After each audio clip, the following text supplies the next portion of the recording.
नमस्कार, मैं मीनाक्षी।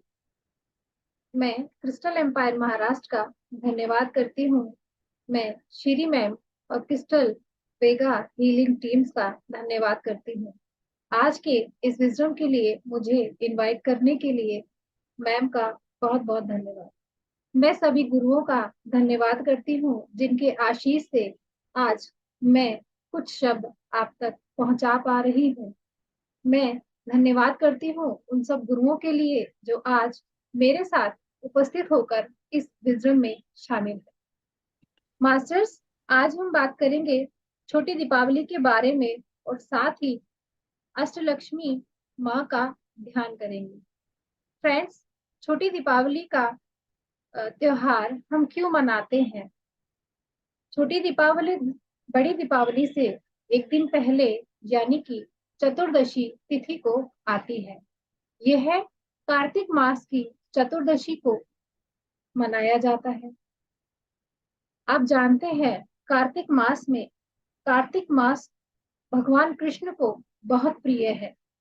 भगवान कृष्ण के द्वारा आज के दिन नरकासुर का वध हुआ था और भगवान कृष्ण ने 16,100 कन्याओं को बंदी गृह से मुक्त कराकर उन्हें सम्मान प्रदान किया था। वहीं दूसरी ओर पुराणों के अनुसार इस दिन माँ काली की उत्पत्ति भी मानी जाती है। असुरों का वध करने के लिए माँ काली के इस स्वरूप ने रक्त बीज नामक असुर का वध किया। मान्यता यह भी है कि इस दिन यम देवता को दीपदान करने से, उनका तर्पण करने से यम पास हुए। चलो फ्रेंड्स, यह बात तो हुई पुराणों की जो हम अब तक सुनते आए हैं, शास्त्रों की जो हमें शास्त्रों से प्राप्त हुआ है। लेकिन आज हम इस बात को कैसे समझेंगे, आइए जानते हैं। क्या आप जानते हैं एक मनुष्य की आध्यात्मिक यात्रा में काली चौदस और नरक चतुर्दशी रूप चौदस का क्या महत्व है? हमने देखा, दोनों ही व्याख्यानों में हमने पाया ईश्वर के पुरुष स्वरूप व स्त्री स्वरूप ने गहन राक्षसों का वध किया। पुरुष स्वरूप ने स्त्री स्वरूप की रक्षा की और स्त्री स्वरूप ने पुरुष यानी देवताओं की रक्षा की, जो असुर बहुत ही शक्तिशाली थे। हम ईश्वर की सृष्टि संरचना के फेमिनाइन मैस्कुलाइन एनर्जी की इम्पोर्टेंस को बहुत मानते हैं, और वो भी क्यों ना, आखिर दोनों ही एक दूसरे के पूरक हैं। पर यह बात समझने वाली है कि आखिर क्यों यह सब बड़ी दीपावली के एक दिन पहले ही या चौदस को ही क्यों हुआ, आइए जानें। हिंदू धर्म अनुसार आषाढ़ मास की शुक्ल एकादशी को देवशयनी एकादशी पर सभी देवता सो जाते हैं।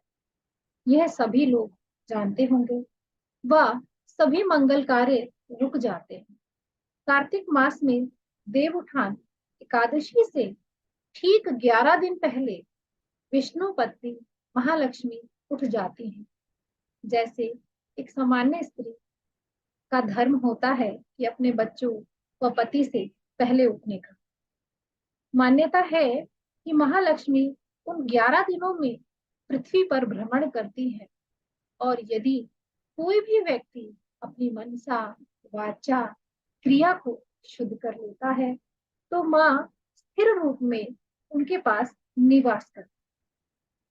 कल बड़ी दीपावली है, तो आज के दिन यदि व्यक्ति अपने पंच तत्वों को शुद्ध करता है, जो सूक्ष्म रूप से उसी के अंतःकरण में, उसके ही सूक्ष्म शरीर में विद्यमान होते हैं, उनको शुद्ध करके माँ लक्ष्मी की आराधना करता है, तो उसे स्थिर लक्ष्मी के अष्ट स्वरूपों की प्राप्ति होगी।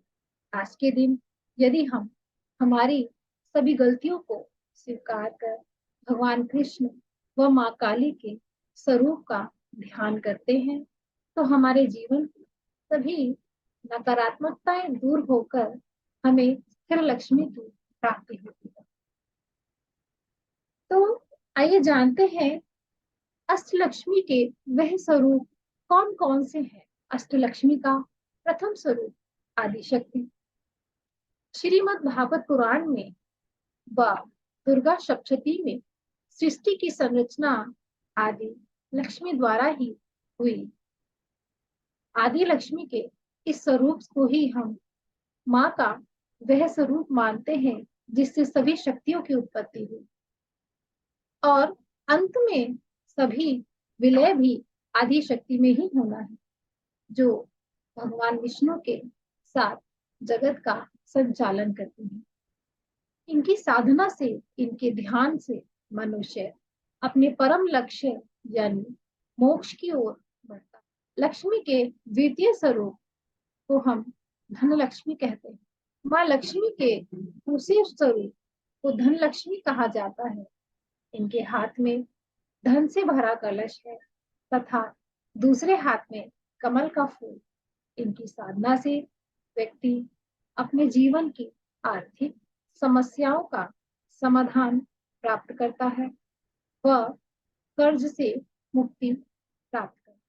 अब आइए बात करते हैं माँ के तीसरे स्वरूप, तृतीय स्वरूप एडिट।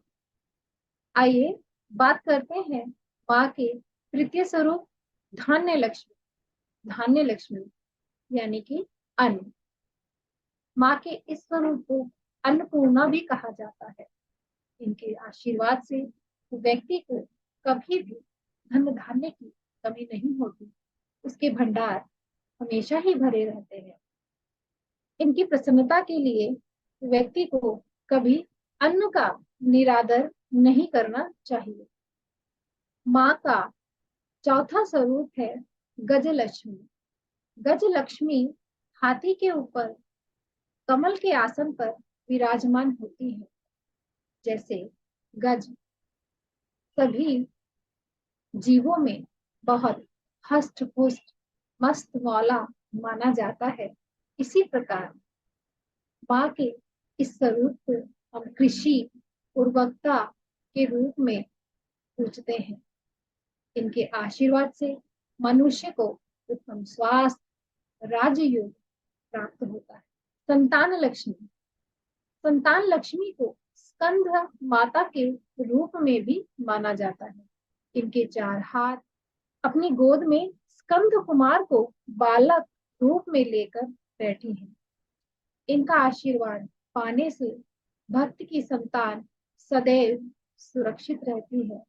यह आपके भविष्य की रक्षा करती है, क्योंकि आने वाली पीढ़ी आपके संस्कारों को आगे ले जाती है, तो आपका भविष्य अपने आप ही उज्जवल हो जाए। अब हम माँ लक्ष्मी के छठे स्वरूप वीर लक्ष्मी की बात करेंगे। देवी का यह स्वरूप भक्तों में ओज, साहस, शौर्य और शक्ति प्रदान करता है। शत्रु पर विजय प्राप्त करने की सभी शक्तियां मनुष्य को प्राप्त होती हैं। माँ तलवार, ढाल जैसे शस्त्रों को धारण करती है। अब माँ के सातवें स्वरूप जय लक्ष्मी की बात करते हैं। माँ लक्ष्मी की आराधना करने से व्यक्ति जीवन के हर क्षेत्र में विजय प्राप्त करता है। यश, कीर्ति, मान, सम्मान, समाज में प्रतिष्ठा प्राप्त करता है। वह अपने कार्य क्षेत्रों में सफलता प्राप्त करता है। तो माँ की आराधना करने से, ध्यान करने से मनुष्य को अपने सभी कार्यों में सफलता मिलती है। अष्ट स्वरूप है विद्या लक्ष्मी। माँ लक्ष्मी के इस स्वरूप की आराधना करने से व्यक्ति को ज्ञान, कला, कौशल प्राप्त होता है। इनके आशीर्वाद से शिक्षा के क्षेत्र में ज्ञान, कला, नृत्य, कोई भी कलाकृति, उनमें आपको सफलता प्राप्त होगी।